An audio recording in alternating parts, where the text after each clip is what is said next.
Hey YouTube, for those of you who have been following me for a while now, you might remember the video I put up, must have been like at least a year and a half ago, that I titled Transman What Ifs.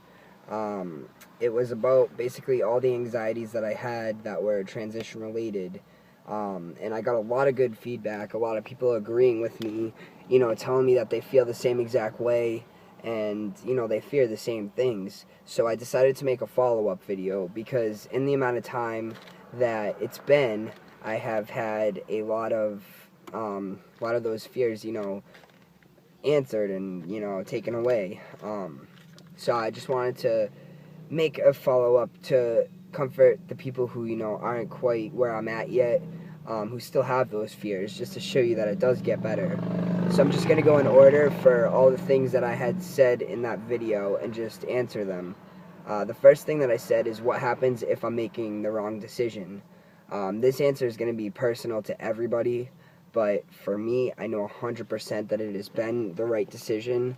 Every single day since the day that I have had my first shot, I have been so much happier. Every single day, like down to a new hair growing in on my face, I've been so happy, and I get so excited. So I do know 100% sure in my mind that I made the right decision. Again, it's going to be different for everybody, but I know for me that it is 100% the right decision. The next thing I said is what happens if I have to go to the bathroom in public and I get outed and I get hurt in some way. My answer to that is, even since before T, it hasn't been a problem. A lot of guys make videos saying that using the men's restroom is so much different than the females, because a female restroom, girls like to go in, socialize and stuff. It's not like that at all in the guys' room. Guys go in, do their business, and leave. Even for a little while on T, I was still nervous that I would go in and somebody would realize, like, oh, he's sitting down to pee. Because I really don't like to bring an STP with me. Sometimes I do, but most of the time it's just too much work and it's extra. But you know what? Some guys sit down and pee. Everybody has their own reasons for whatever, but nobody's gonna listen like, oh, he's sitting down right now and he's peeing. That doesn't happen. That straight up just doesn't happen. So that's no longer a fear in my mind, and it shouldn't be a fear in anybody's mind, because most of the time, especially for FTMs, that just doesn't happen. Guys could just give a shit about what's going on, and they don't pay attention while they're in there. The next thing I said is what happens if my mom can't handle the effects that testosterone gives me, the same exact effects that make me so happy. That started getting better even before I started testosterone. My mom, and this happens with a lot of people, my mom started getting more used to the idea that she was going to have a son, no longer in her eyes a daughter. And as she got more used to it, it became easier for both of us. I was scared that, because she always said, like, oh, I'm going to miss your soft voice and everything. But as the changes have come, they're not overnight. So she's been able to get used to them with me. And I swear she gets just as excited as I do now. Like, oh, you're growing sideburns and oh, your voice is deepening. So that's no longer at all a fear in my eyes.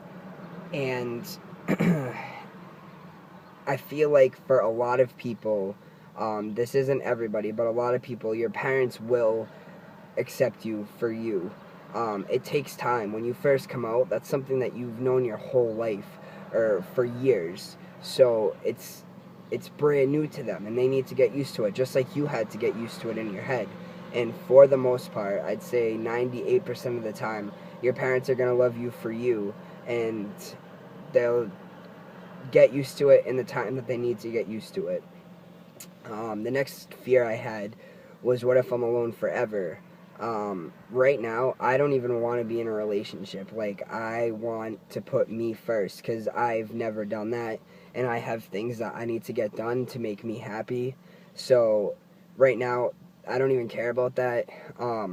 Not to sound conceited, but there's people who are basically fighting over me right now, and I don't want to be with them, not because of who they are, just because I don't want a relationship. So that's not a fear in my head any longer. And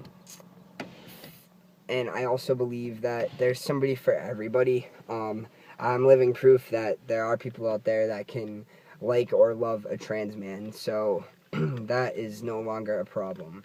My next fear is what happens if something happens to me during top surgery.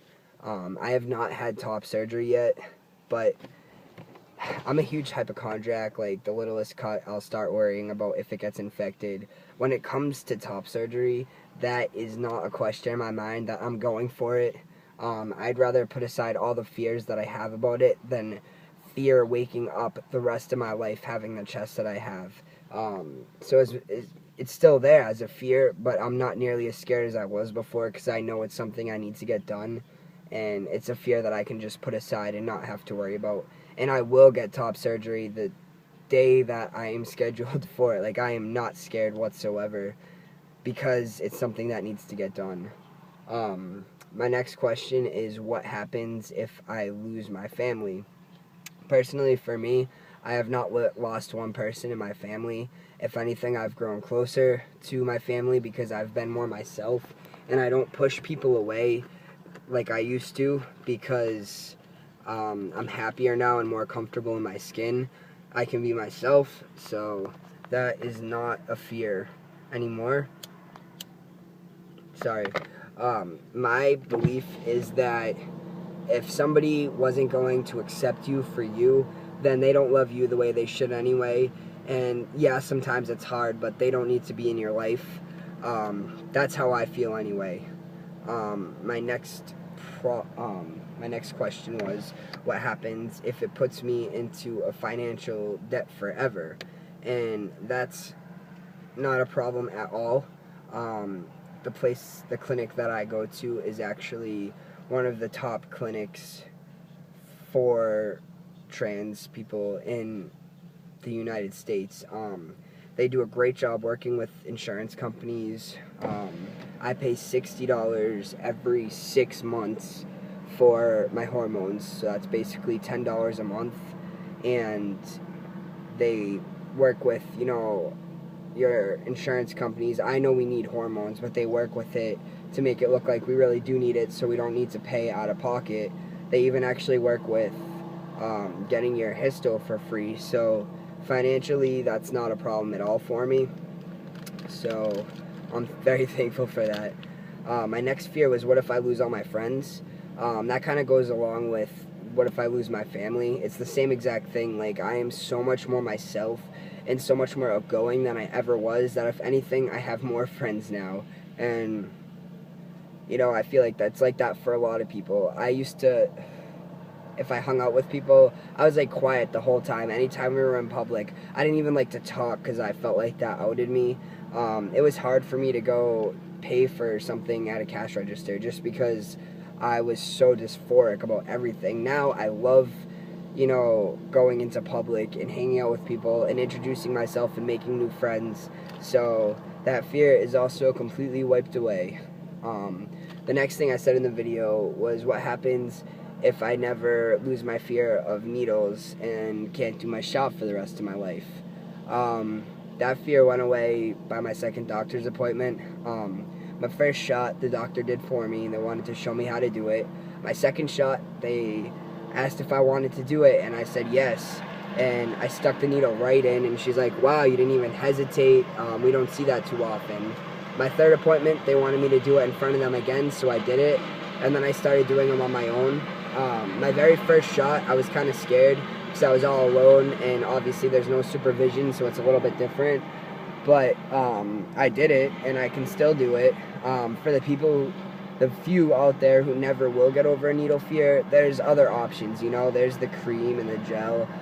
In my own mind, I wouldn't want to do that because I feel like it's so much quicker and easier just to do a shot, but there are other options out there, and they work just as good, so that shouldn't stop anybody from, doing what they need to do to transition.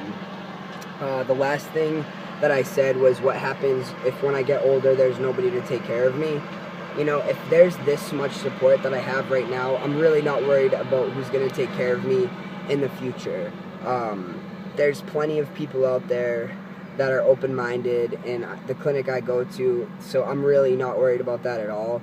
And the other thing is, between like all of us people making videos and spreading the knowledge, I feel like it's going to be less taboo by the time we're older, and there's going to be more people who are supportive, and it's going to be, you know, more common and just easier to live every day for all of us. And there's so many people doing research and people in the community just helping with all of that, so I think it's going to be better in the future anyway. So that is something that's no longer a fear for me.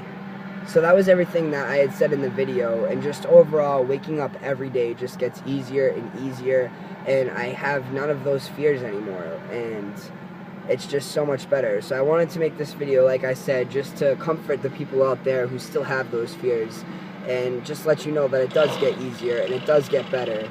So if you guys need to talk or have any questions, just feel free to inbox me anytime, because I'm here to help you guys. And yeah, that's all. I hope this video helps somebody. Alright, peace.